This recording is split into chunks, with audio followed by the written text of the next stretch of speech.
Jeanneret, déjà d'un point de vue clair et de la manière la plus simple du monde, c'est de ramener sur Paris, sans intermédiaire, les produits de producteurs issus d'une agriculture vertueuse dont on a défini les préceptes et dont on contrôle la manière de produire. Notre volonté, qui est assez rare, c'est de se dire on a un terrain de jeu qui est la France, et avec ce terrain de jeu-là, on va faire une nourriture coréenne, une nourriture italienne, une nourriture française, une nourriture japonaise, mais avec nos produits bruts français, issus d'une agriculture vertueuse. Et vraiment, c'est un postulat qui est difficile parce que c'est un postulat qui respecte la saison. Quand on respecte la saison, on rajoute certaines complications. Ça veut dire que pour quelqu'un qui fait des cocktails, pendant une période de l'année, on n'a pas de citron en France, il faudra qu'il aille recréer de l'acidité autrement. Quand on fait un restaurant argentin, ça veut dire qu'on va ramener une viande française parce qu'on maîtrise complètement la vie de l'animal, ce qui n'est pas possible quand on vient d'ailleurs. Et après, on se dit que faire venir des côtes de bœuf de l'autre bout du monde, c'est une aberration. C'est aussi maîtriser toute la chaîne, c'est-à-dire qu'on pose une assiette, une salade aux lentilles avec différents légumes dedans, c'est de se dire tiens, on vous pose ça, on connaît tous les producteurs, pour mettre un nom derrière chacun de ces producteurs. C'est un écosystème, la Jeanneret. C'est un écosystème dans lequel il y a aussi une interaction entre chacun des lieux, chacun des commerces. Il y a une interaction. La boucherie va vendre sa viande dans tous les restaurants, et pareil pour la poissonnerie. Et puis, la Jeanneret, ça se veut être aussi un lieu intelligent parce qu'on s'est rendu compte que lorsqu'on va chez chacun de nos producteurs vertueux, c'est beau. Donc il fallait qu'on valorise cela, qu'on valorise leurs produits dans des endroits beaux qu'on a dessinés. Donc on a fait intervenir certains designers qui ont travaillé sur ce geste-là de l'agriculture vertueuse. Donc voilà, c'est beau, c'est bon, et comme on respecte la saison, c'est au juste prix. Quand vous mélangez tout ça, ça vous donne un quartier dans lequel il y aura peut-être un lieu de respiration avec un lieu d'art, et il y aura un restaurant coréen, et étrangement ou bizarrement, notre jardin va fournir aussi bien le coréen que l'argentin, et un même produit aura deux sensations, deux couleurs différentes. Donc il y a vraiment cette volonté-là de dire que c'est réel, ces produits existent et vous font du bien. Il est évident que la dimension familiale joue un rôle important, et le regard de ma fille a réellement provoqué des choses, puisque dans tout mon parcours professionnel qui était essentiellement axé sur la finance, essentiellement axé sur des choses qui n'étaient pas matérialisables dans les yeux de ma fille, et je me rendais compte que je n'existais pas dans ses yeux. Donc pour moi, c'était essentiel de réaliser quelque chose. Donc j'ai réalisé un restaurant, où j'ai créé un restaurant où j'ai essayé d'y mettre le plus d'intelligence possible, et au fur et à mesure, j'ai tiré un fil, ce fil qui est né de toutes mes inspirations, mes frustrations, comme je le disais. Je crois qu'on peut dire que le début de l'histoire de la Jeanneret, il y a mon parcours, il y a plein de choses, et il y a un moment aussi, il y a un moment qui est essentiel et qu'il faut pas oublier. Il était chez Victor aux Pays-Bas, à Sador et Stabery, qui nous a donné une leçon de cuisine avec les produits traités de la manière la plus simple au monde, c'est-à-dire brut, cuit sur un assador. Et il a mis toute l'intelligence sur ces assadors. Il utilisait différentes essences de bois, des pommiers, des autres, et en disant en fonction de chaque produit. Et il nous livrait une crevette cuite à la perfection, un beurre avec de la cendre et des choses comme ça. Antonin a eu une émotion à pleurer sur une crevette, ça lui a rappelé son enfance, et je lui ai dit c'est ça qu'il faut qu'on fasse. Il m'a dit tu sais, ça c'est quand même la chose la plus compliquée au monde. Et après, il nous a fait goûter son propre chorizo fait avec les agneaux. Et puis quand il est sorti, il nous disait tu vois, les agneaux ils sont là-bas. et ils font mon chorizo, mais je peux le faire qu'à telle période parce qu'ils sont bons qu'à telle période les chorizos. La mozza que tu as goûté, tu vois là-bas, il y a 4 buffles, c'est mes petits bouffes, et c'est pour ça que tu as vu, elle était chaude la bouffe là, parce que je l'ai fait sur le moment. Il nous a fait comprendre que c'était ça l'intelligence, il fallait cuisiner son paysage, cuisiner ce qu'on avait près de soi, et d'y mettre tout l'amour. On pouvait faire une mozzarella, même dans le Pays Basque, et c'était certainement l'une des meilleures, c'était pas forcément la mozzarella qui va convenir à tout le monde, mais c'était l'une des meilleures mozzarella au monde parce qu'elle était chaude, elle était crémeuse, elle était onctueuse, et il m'avait apporté son territoire. Il avait contaminé indirectement son territoire, mais avec toute l'intelligence qu'il faut. Et il m'a montré la voie, je pense aussi à ce moment-là, Victor. J'ai aucune légitimité, j'ai vraiment aucune légitimité par rapport à ça. On crée un modèle qui n'existe pas. On crée un lieu qui n'a pas de référence. Donc aujourd'hui, peut-être qu'il aurait été plus rassurant que ce rêve soit entrepris par quelqu'un de connu, reconnu, fortement installé. J'en suis pas persuadé. J'ai été éduqué dans cette culture où tout est possible, où tout est question d'envie. Ce qui me motive, c'est cette envie de faire quelque chose de différent. Donc, personne n'a la légitimité de la Jeune Rue. C'est une communauté d'échange, c'est une vision, c'est une philosophie.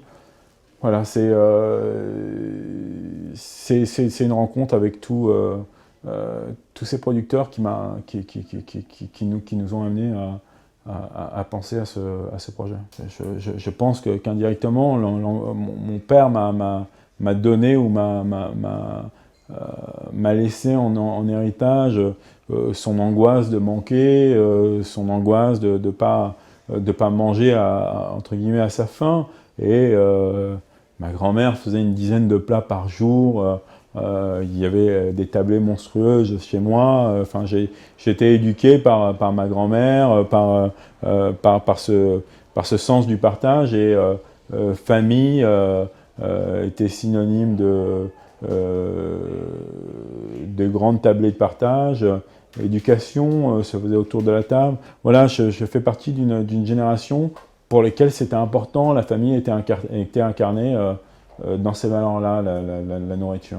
J'étais passé souvent dans ce quartier parce que j'étais venu quelquefois déjeuner à l'ami Louis à côté. Et c'est vrai que ce quartier m'avait interpellé à quelques reprises par l'atmosphère qu'il avait et par quelque chose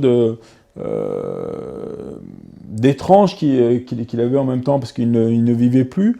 Mais en même temps, il y avait 3 icônes qui étaient là. Il y avait l'ami Louis, il y avait Anaï, où on est là maintenant, il y avait Prami qui venait de s'installer.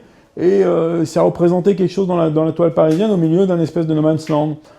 J'imagine que ça a dû me titiller un coin dans ma tête, mais ce quartier, il s'est imposé aussi à moi comme la Jeune Rue, parce que je voulais absolument un local qui était le 40-42 rue du Verbois, qui a été tellement fort pour moi il a suscité toute la folie qui venait après. Le juste prix dans la Jeune Rue peut s'exprimer d'une manière assez simple, et on a un exemple qui est pour moi le plus éloquent parce qu'il reprend toutes les valeurs et toute l'intelligence de la Jeune Rue. Pour nous, ce qui est important, c'est de maîtriser notre sourcing, que la matière brute qu'on utilise soit la plus vertueuse possible. Et à la fin, c'est d'y mettre toute l'intelligence qu'il faut pour que ça arrive au juste prix. Toutes les boulangeries parisiennes ou françaises ne maîtrisent pas le sourcing du blé et de la farine. Ce sont des métiers qui se sont distingués au fur et à mesure du temps. Un boulanger achète sa farine et malheureusement la farine elle vient du monde entier le blé plutôt vient du monde entier et on n'arrive pas à maîtriser réellement la provenance du blé. Dans la Jeune Rue, une boulangerie c'est 100 hectares de blé planté, c'est un blé de population, c'est un blé qui n'est donc pas génétiquement modifié comme tous les blés qu'on utilise dans toutes les farines modernes. C'était un blé qui valait à notre meunerie Notre meunerie qui travaille selon un moulin à stier, ce moulin à stier qui va déployer le grain du blé et qui va ôter la cellulose. La cellulose, c'est ce qu'on retrouve dans toutes les farines à l'heure actuelle. Et la cellulose, c'est une fibre qui n'est pas digeste pour l'homme. Et cette farine, on va l'utiliser dans notre boulangerie. Elle a une particularité, c'est qu'elle n'aura pas tant de repos, parce qu'elle n'a pas besoin de repos, puisqu'elle n'a pas été polluée par tous les pesticides. Donc voilà, on a mis toute l'intelligence qu'il faut dans notre blé, dans notre sourcing de blé. Donc si on reprend cette image-là, 100 hectares de blé, notre propre monnaie qui fait la farine, qui l'amène à notre boulangerie. Il faut matérialiser le prix maintenant. Un grand boulanger parisien, qui a beaucoup de boulangeries à l'heure actuelle dans Paris, vend son pain au kilo 8,70 €, je crois que c'était 8,70 €, 8,80 €. Évidemment, il ne maîtrise pas son sourcing. On a un autre vendeur de pain qui, lui, vend, je ne vais pas le citer, mais vend son pain dans le monde entier, il est reconnu pour ça. Il est à l'heure actuelle à 12 € du kilo. On a un autre très bon faiseur de pain qui est dans le quartier de la République, qui est à 10 € du kilo. Dans la jeune rue, le pain sera entre 9,10 € et 9,50 € du kilo.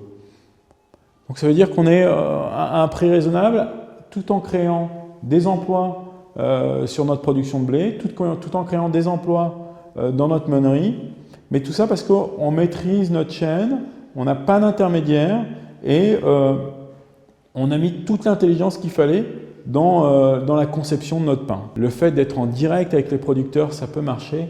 Il faut juste installer un dialogue.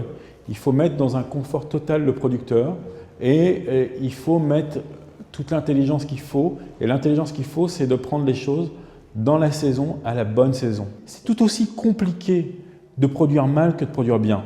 Et c'est tout aussi compliqué de ramener un bon produit qu'un mauvais produit à Paris, ou dans toute la France. Donc c'est juste une question de conviction, une question de dialogue. Et aujourd'hui, les agriculteurs, ils ont envie de ça. Ils ont envie que ça change, mais ils ont envie qu'on valorise leurs produits. Les gens qui vont nous rejoindre, j'attends que... Il ne faut pas avoir de la mièvrerie, il ne faut pas être mièvre, il ne faut pas être... il ne faut pas venir pour faire un travail dans la jeune rue. C'est une conviction, c'est vraiment une profession de foi. Ça a été compliqué pour nous pour le mettre en place. Ça l'est encore aujourd'hui à quelques encablures de faire notre première ouverture. Ça va être de plus en plus difficile. Il y a des gens qui ont envie, qui fantasment de venir travailler dans la jeune rue. Je pense qu'il ne faut pas prendre quand on vient dans la jeune rue, il ne faut pas prendre le travail d'un autre si on n'a pas cette conviction-là. C'est une famille avant tout. C'est une famille de cœur. C'est une famille de partage. Il faut avoir envie de partager. Il faut avoir envie de donner. Il ne faut pas être égoïste. Il faut être à l'écoute de l'autre. Et surtout, j'attends qu'il y ait beaucoup d'humilité pour comprendre le geste qui s'est fait, être curieux de ce qui est beau, de ce qui est bon, de ce qui est juste. J'ai appris la patience avec ce projet plus que l'humilité. J'ai appris que pour faire des choses bien, ça prend du temps. Et je n'avais pas forcément ça ancré en moi. J'ai fait de la finance, on m'a appris à prendre des décisions vite, à agir vite, à essayer de comprendre les choses vite. Ça prend du temps de faire les choses bien. Toutes les personnes qui m'ont rejoint ont mis 25 ans de leur vie avant de comprendre ce qui se passait. Roland Feuillas, qui est un peu notre guide dans le pain, le gardien du temple du pain chez nous, a mis 25 ans de sa vie, a mis sa vie en danger pour faire les choses. Donc j'ai appris le temps plus que l'humilité. Mais en même temps, après, évidemment, de facto, dès qu'on comprend le temps, l'humilité vient. J'ai appris beaucoup de choses avec ce projet, j'en apprends encore tous les jours. J'apprends à faire attention, j'apprends à protéger ma famille, à me protéger, à avancer et avoir cette conviction folle, c'est que le goût, la passion permettra de comprendre toute la genèse de la jeune rue et surtout, voilà, si on peut respecter nos agriculteurs avec ça, s'ils peuvent se reconnaître dans ce qu'on a fait, s'ils peuvent avoir de la fierté dans ça, on aura gagné notre pari, on aura gagné notre pari parce que c'est ce qu'il y a de plus important pour nous.